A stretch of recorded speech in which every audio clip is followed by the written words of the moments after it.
ज्ञानानन्दमयं देवं निर्मलस्फटिकाकृतिम् आधारं सर्वविद्यानां हयग्रीवमुपास्महे। अध वादिराजयति विरचितं हयग्रीवसम्पदास्तोत्रम्। हयग्रीव हयग्रीव हयग्रीवेति वादिनं नरं मुञ्चन्ति पापानि दरिद्रमिव योषितः। हयग्रीव हयग्रीव हयग्रीवेति यो वदेत् तस्य निस्सरते वाणी जह्नुकन्या प्रवाहवात्। हयग्रीव हयग्रीव हयग्रीवेति यो ध्वनिः विशोभते स वैकुण्ठ कवाटोद्घाटनक्षमः। श्लोकत्रयमिदं पुण्यं हयग्रीवपदाङ्कितं वादिराजयति प्रोक्तं पठतां सम्पदां पदम् इति श्रीमद्वादिराजपूज्यचरणविरचित हयग्रीवसम्पदास्तोत्रं सम्पूर्णम्। अध वादिराजयति विरचितं हयग्रीवसम्पदास्तोत्रम्। हयग्रीव हयग्रीव हयग्रीवेति वादिनं नरं मुञ्चन्ति पापानि दरिद्रमिव योषितः। हयग्रीव हयग्रीव हयग्रीवेति यो वदेत् तस्य निस्सरते वाणी जह्नुकन्या प्रवाहवात्। हयग्रीव हयग्रीव हयग्रीवेति यो ध्वनिः विशोभते स वैकुण्ठ कवाटोद्घाटनक्षमः। श्लोकत्रयमिदं पुण्यं हयग्रीवपदाङ्कितं वादिराजयति प्रोक्तं पठतां सम्पदां पदम् इति श्रीमद्वादिराजपूज्यचरणविरचित हयग्रीवसम्पदास्तोत्रं सम्पूर्णम्। अध वादिराजयति विरचितं हयग्रीवसम्पदास्तोत्रम्। हयग्रीव हयग्रीव हयग्रीवेति वादिनं नरं मुञ्चन्ति पापानि दरिद्रमिव योषितः।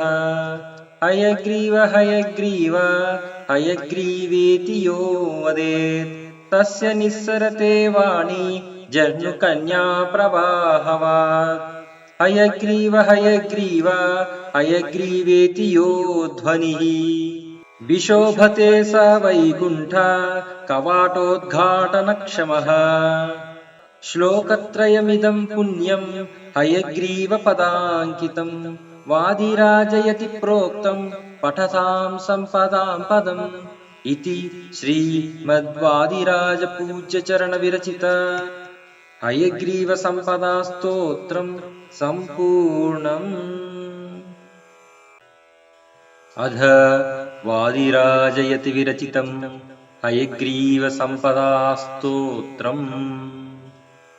हयग्रीव हयग्रीव हयग्रीवेति वादिनं नरं मुञ्चन्ति पापानि दरिद्रमिव योषितः।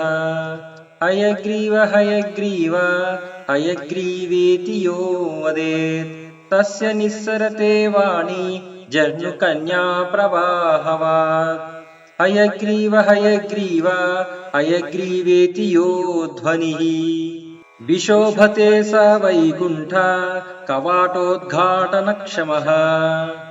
श्लोकत्रयमिदं पुण्यं हयग्रीवपदाङ्कितं वादिराजयति प्रोक्तं पठतां सम्पदां पदम् इति श्रीमद्वादिराजपूज्यचरणविरचित हयग्रीवसम्पदास्तोत्रं सम्पूर्णम्। अध वादिराजयति विरचितं हयग्रीवसम्पदास्तोत्रम्। हयग्रीव हयग्रीव हयग्रीवेति वादिनं नरं मुञ्चन्ति पापानि दरिद्रमिव योषितः। हयग्रीव हयग्रीव हयग्रीवेति यो वदेत् तस्य निस्सरते वाणी जह्नुकन्या प्रवाहवात्। हयग्रीव हयग्रीव हयग्रीवेति यो ध्वनिः विशोभते स वैकुण्ठ कवाटोद्घाटनक्षमः।